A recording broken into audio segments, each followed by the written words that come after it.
So what we're going to talk today about, we're going to talk about the formulas that I presented you in class, and what I want to explain is how to connect this formula to the principal value annuity formulas that you guys, some of you, asked me about at the end of the class. So my formula was as follows. If C is my coupon,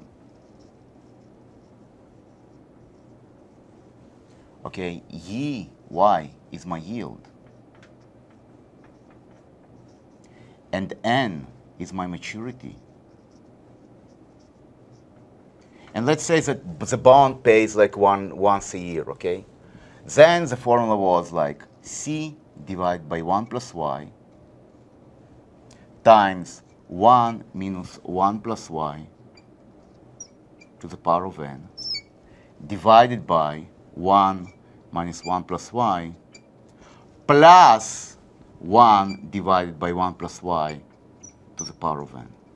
So here, okay, we're looking on this, and this is going to be the formula for the annuity or for a bond. Let's talk about bonds. For a bond that matures in N years and it's going to pay a coupon annual. Coupon C and a principal is 1. If you want to have a principal P and not 1, so all you need to do is just to say C times P here and 1 times P here. That's all there is to it. Now, what we can do, we can actually simplify this formula, okay? So what I'm going to do now, I'm going to do a common denominator in the here between 1 and 1 plus Y, and I'm going to get CP divided by 1 plus Y times 1 minus 1 plus Y to the power of N divided by, and now I have 1 plus Y minus 1 divided by 1 plus Y plus my plus P divided by, so just this part, right? Let's not worry about this part, just this part. Okay, so now 1 and 1 goes away, okay, and 1 plus Y and 1 plus Y goes away, and what I'm going to get, okay, is a much simpler formula, is CP times 1 minus 1 plus Y to the power of N divided by, now I have Y here, plus P divided by 1 plus Y to the power of N. So you see, in this form, okay, this formula is called principal value of an annuity.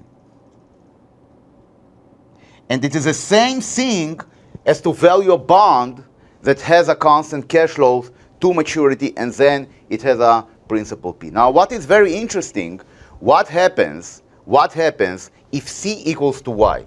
What happens if C equals to Y? What will be the price of the bond then? If C equals to Y, this guy will go away with this guy, because C equals to Y, right? Remember, C equals to Y. So this guy is going to go away with this guy, and then what you are going to get, you're going to get something of this form, P minus P divided by 1 plus Y to the N plus P divided by 1 plus Y to the N. And this goes away. So what you are having at the end is just P.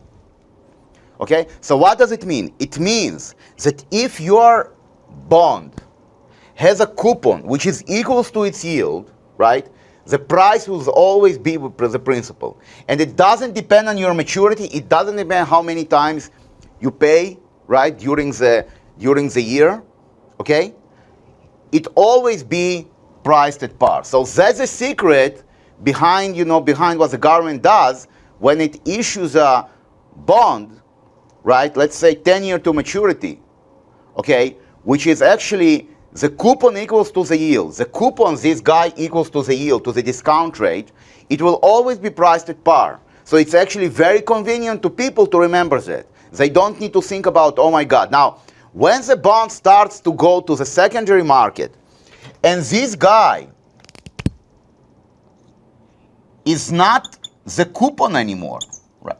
Is not the coupon anymore. Then right, you have a bond which is not priced at principal, and then it's either cheaper or or cheaper or richer versus the price at par. So if the yield is less than the coupon, right, it will always be more than par. If the yield is higher than the coupon, it will always be less than par. Okay, so that's that's the crux of the matter here, and I hope that you enjoy those videos. So until next time, bye.